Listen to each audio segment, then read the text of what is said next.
having a discussion about social media, and it evolved into discussions about songwriting and management and trust, and I went pretty in depth. It was good. It was really nice being able to just riff on everything and talk to some fresh brains in music. It's cool. I started my Twitter in, was it 2006 that I first got my Twitter? So I was on Twitter from the beginning. It's a good time. It's been a journey. And I just, all of my stuff actually started on MySpace, and that was when I first got an understanding of social media and how to connect with people online. And there wasn't any books or anything that tells you how to do it. I think even now, like, you just have to figure out what works for you, and you know, you could look at pages and pages of analytics. Sometimes I do, and it's very confusing to me. So I don't necessarily base my approach to social media on analytics and like what times are most essential for posting and all this stuff. Like, it's all good knowledge, I guess, but I've always just kind of done it my way. Yeah, so I put myself on MySpace, and that was the first, like, obviously music discovery platform, which I loved about MySpace. And I think at that point I was young, and I just started putting songs out and little videos. I didn't realize how much a video really helps people understand your personality and understand you and get to know you, because, like, you know, one image, like one promo image is one thing, which is cool. Like, that will convey your vibe, your style in a certain way. But there's nothing like connecting through a video. Like, the most interaction I get currently is from 30-second clips talking about something, or 30-second clips playing an acoustic thing, you know. A lot of what I took away had to do with social media, how she's incorporated that into her life and tried to do that in a very authentic way and make it not feel like it's work, so that it doesn't add to the pressure, I think, of all these million things that she's trying to do. And that's something that I'm gonna have to work on a little bit and find a way of, catering that to myself in a way that feels natural and not onerous, you know. If you convey yourself naturally, you don't have to try. People will connect. And that's been my whole approach to social media in my 10-year career so far, is like, you just gotta show yourself. And you can't hide too much, you can't try to be too cool. You can obviously, you decide how much is too much, but we live in a world where people wanna know about you, and it's not like it was, you know, 20 years ago when you could be mysterious. I think there's like a lot of connectability that you need to have. Like, for me, when I'm a fan of an artist, and I've, you know, a couple people I've met in the past that I really love that were mean, and I can't listen to their music the same. So our perspective of artists really affects how we hear the music, and you want to build that as part of your brand as well. Their understanding of what your personality is and what your interests are and what your political stances are. I mean, media training 10 years ago, they would have told you never to talk about, well, they did. They told, like, never talk about religion, never talk about politics, keep all those things to yourself. Well, now we live in a climate where you need to talk about those kind of things. And I always give myself this test, like, what does this convey to someone who doesn't know anything about you? Look at my Instagram feed, be like, would somebody be able to know what I do just by looking at this? Yeah, we try to balance it out. Like, I do because I have a comic out, so I got 1 in 6 posts needs to be comic related. 1 in 6 posts needs to be personal. 1 in 6 needs to be like a live photo, so people know you're touring or whatever. 1 in 6 should be, I don't know, you pick your little ratios of what you're representing, so there's always like a little sliver at a glance of all the facets of the things that you do. It's hard to say what resonates with people and what advice people are gonna walk away with. Everybody does what works for them, but I think it's important to know that you do have to always put work in.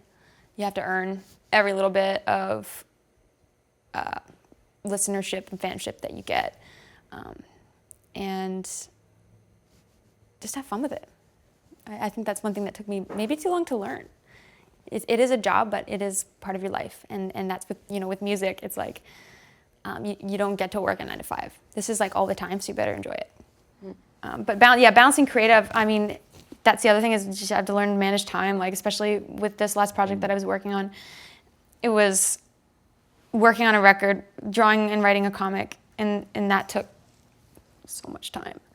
Still finishing the comic. And, you know, making time for personal life and writing new songs, practicing, rehearsing, doing shows. Like, it's all just time management, and that's like, honestly, no one can teach you that shit. Like, you just have to figure it out. Like, there's no books for a lot of this stuff. I was very surprised to see the extent of her social media, like that comic book thing on Instagram where it had the maps, and then you could click certain pictures and it leads to 25 different Instagram accounts, and she says she manages all of those herself. So it's like, I don't even know how I keep up with one half of the time. So for her to do 25, it really shows you what people who have reached that level, the amount of work they really put in, and it kind of serves as the bar of where to strive. So I definitely appreciated her work ethic thoroughly. So definitely learned some stuff there for sure. If you, like, do you think that had you gone that route and made the comic and everything earlier on in your career, or like when you had 1,000 followers, say, do you think that would have had the same impact for you, or do you think it's really something that, since you are who you are, like it's a good question. I mean, I put a lot of work into it, and so for me at this stage, I probably wouldn't have put the amount of work in that I have into this project, knowing that not that many people would have seen it at that point. I probably would do a smaller scale project and then have it grow into something bigger. That said, I don't think you should put any less energy into something just because you have fewer followers. Like, people will find it. But yeah, you want to release stuff that you love and put it out and grow. And as your fan base grows, you reach for bigger projects that will hopefully make you reach more people. And my goals are always like creative. I'm not really like, I hope to have this many followers by this time. Like, that's not the kind of goals I mean, you know, like, I'd like to have, yeah, you just say your creative goals. I found that very similarly with Lights. You could just tell that they're super hard workers. They are focusing on engaging with their fans, especially on social media platforms. And they're doing it in ways, because, you know, I went back and I sort of looked at Cardi's social media and I looked at Lights' social media, and they're completely different, but their intention is the same. And the energy and the time they're devoting to it is the same, essentially, but they're both doing it in their own way. So I'm excited to look back and think, okay, how can we keep that same level of engagement, but now do it in our way, so that, you know, we're not copying what Lights does on her social media. And yeah, she works so hard.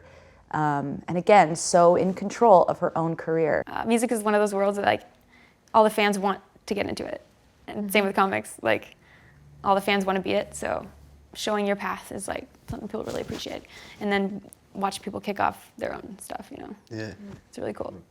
Yeah. And how do you like manage touring amidst all that? Like, do you find you get a lot of stuff done on the road, or like, yeah, like it's fun. It's like, social media is actually easier on tour because you're not at home, like, on the couch playing video games every day. You actually have stuff to post, and that's the thing. If you're busy, you have content and you can put it out. Otherwise, you have to get creative with your content if you're just going to be sitting around at home. So in terms of social media, it's a lot easier when you're on the road busy. Getting stuff done, on the other hand, is, although there is free time sometimes on tour, I find it hard. And I was under this impression, you know, growing up as an artist musician, I was like, I'm just gonna wait for inspiration to strike and it's just gonna hit me and I'm gonna be an artist. But you can't just like drift and wait for like things to come. You have to dedicate time to it. These are the things I want to accomplish this week, because otherwise they never get done. We live in a career where it's like no one's telling us what to do. You're your own boss. Like, you have to come up with your own goals and your own ambitions and your own timeline for when you want things done. How do you like navigate you mentioned briefly, like the political stuff, Yeah. or like the female stuff? Like, Yeah, that stuff's easiest for me to talk about on Twitter. Okay. I find that platform easiest. But then you see some artists, like, I don't know if you follow Kalani, or, Yeah. you know, there's some artists that are a lot more outspoken about it, and that becomes their MO and what people can expect to find on their page. Obviously, the more you talk about stuff that's controversial, the more controversial your comments are going to be. So it's what you're willing to see in that. But I think it's important to have a stance on things and make sure that people know. Because then you look at someone like, not that her career's hurting, but like Taylor Swift doesn't comment on anything. Nothing. And people are frustrated about it, right? Even on Twitter, something as simple as retweeting something about the Women's March, or quote tweeting something and saying what you think about it. Like that, all that stuff makes your viewpoint transparent and encourages other people that are watching to say their part too. And that's the only way that things ever move forward.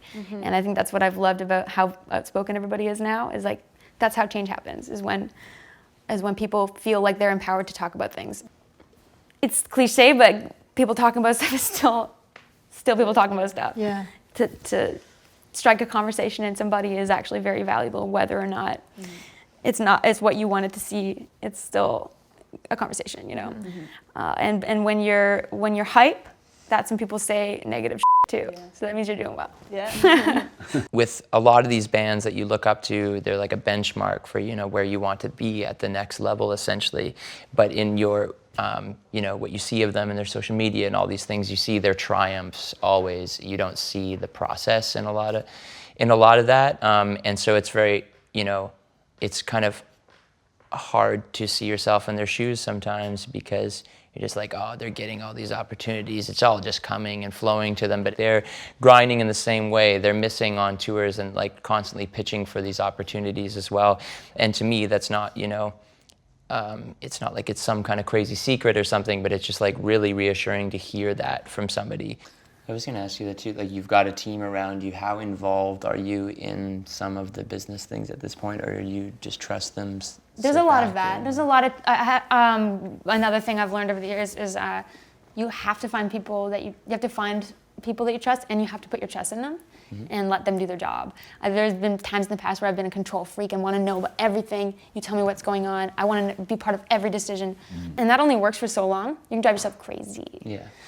You have to find people around you that are amazing, and you basically just are all of the same mindset. If everyone's on the same page, you're all part of the same brain, and you all make the same decisions anyways. So Ash makes a lot of decisions, you know, without even asking, and I'm like, well, I'm down. Yeah, you surround yourself with good people, and I think that's the challenge, obviously. It comes down to finding the right person. Like, that's your lifeblood, is your manager. You need to trust them like they're part of the band, you know, part of the same decision-making process. It was hard. It was really hard in the past for me to trust people, and my team switched in and out a few times until it became the perfect team, and then it's really efficient, functional. But you can't do everything alone.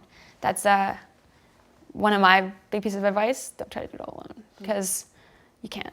When I was younger, I would have loved something like this. I would have loved the opportunity to have someone tell me what I was doing wrong with my performance, or to enjoy it, or to trust people. All of these little things that took me years to learn might have been helpful to hear early on. So these things are really wonderful, and I hope that it really helps.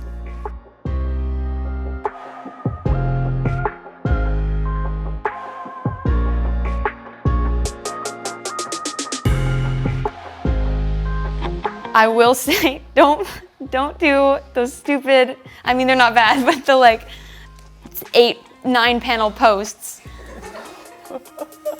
No, stop. You know what I mean? No, and that's all it is. It's like, and here's my new promo image, which is 9 images, and I don't care about it. It just annoys me. That's not meant to be taken in a feed. And most people aren't gonna probably wind up on your page. They're just reading, they're looking at the feed, and if I'm seeing the corner of your eyeball, I don't care. That's just my personal advice to you. Don't do that. It's annoying.